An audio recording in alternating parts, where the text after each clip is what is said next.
Hey Swishers, and welcome to another video of WNBA Daily Swish. Okay, we are in the semifinals.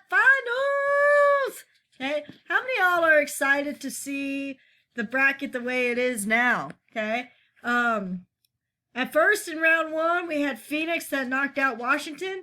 Okay, and then you had Connecticut that knocked out Chicago. Okay, but then in round two, okay, a lot of people favored the Phoenix Mercury moving on to the semifinals to go up against the Las Vegas Aces, okay? And a lot of people favored the Los Angeles Sparks, right? Okay, top two teams, dominant, okay?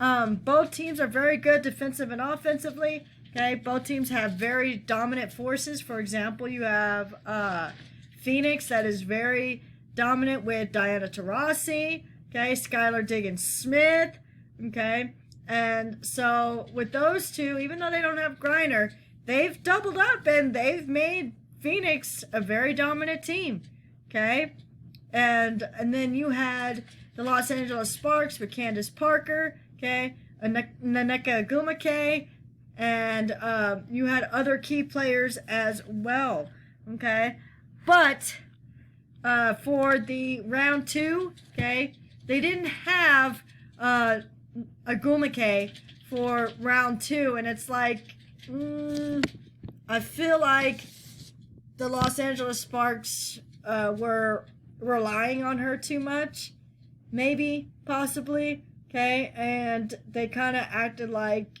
a slouch team. I hate to say that word, but that's kind of what they acted like, and even their coach was all like, we're just going through the motions. I don't even know why we're here.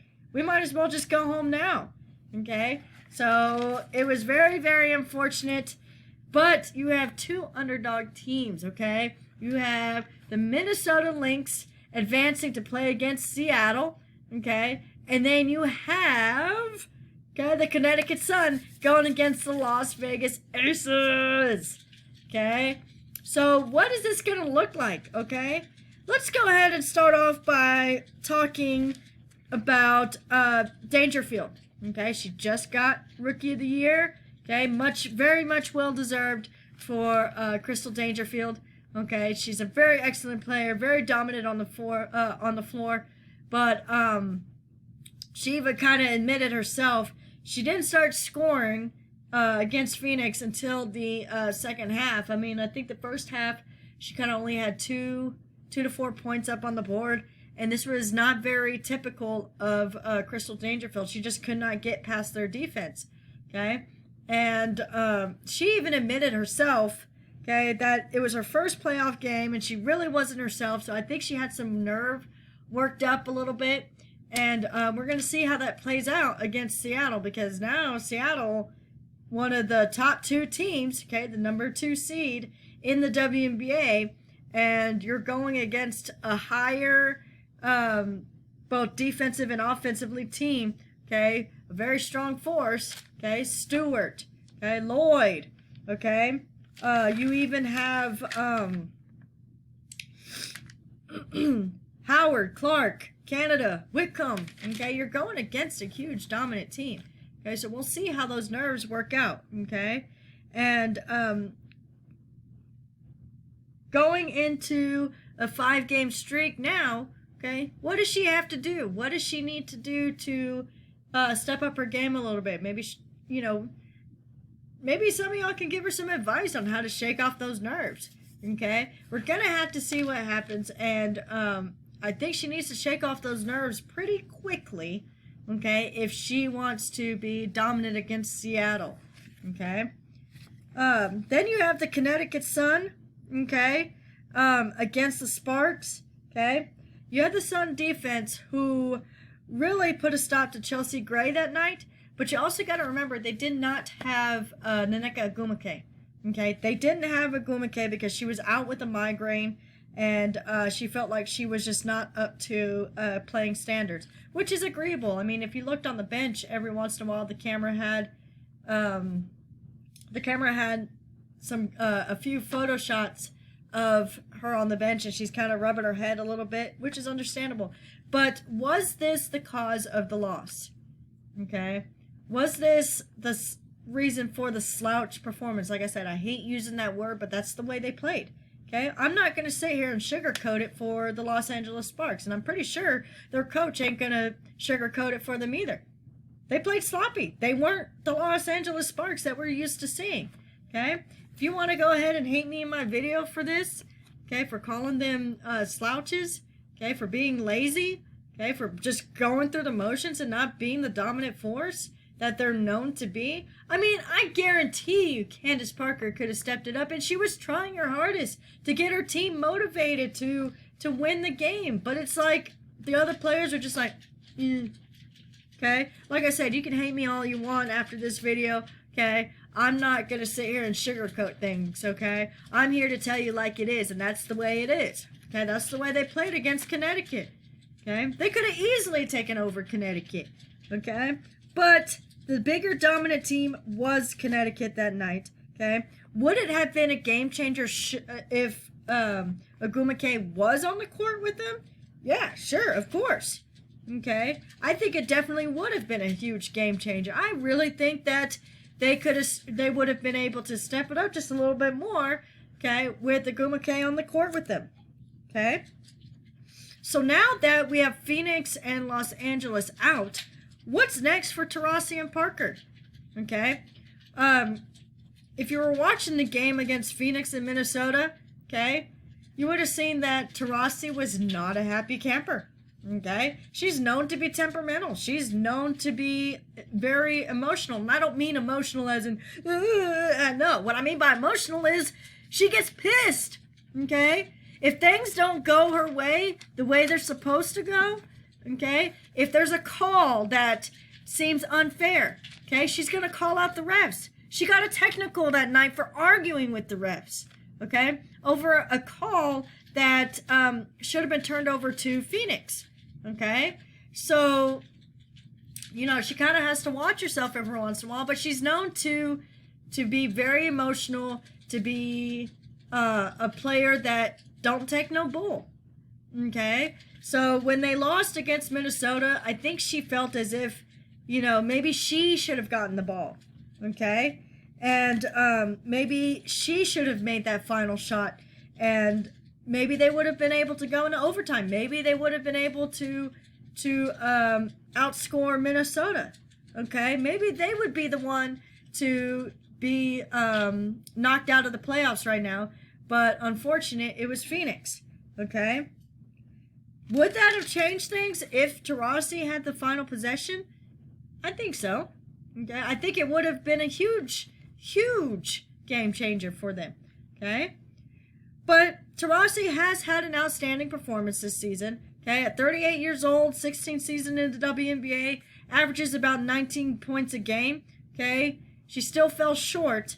Okay, and like I said, she kind of walked off the court in kind of an anger stage, and she even admitted herself, you know, maybe they should have given me the ball, okay, instead of Skylar Diggins, okay, maybe things would have been different, okay, but you can't go back, okay, what's done is done. Those are her words, what's done is done, okay, and you can't sit there and sob over it the whole entire time, okay.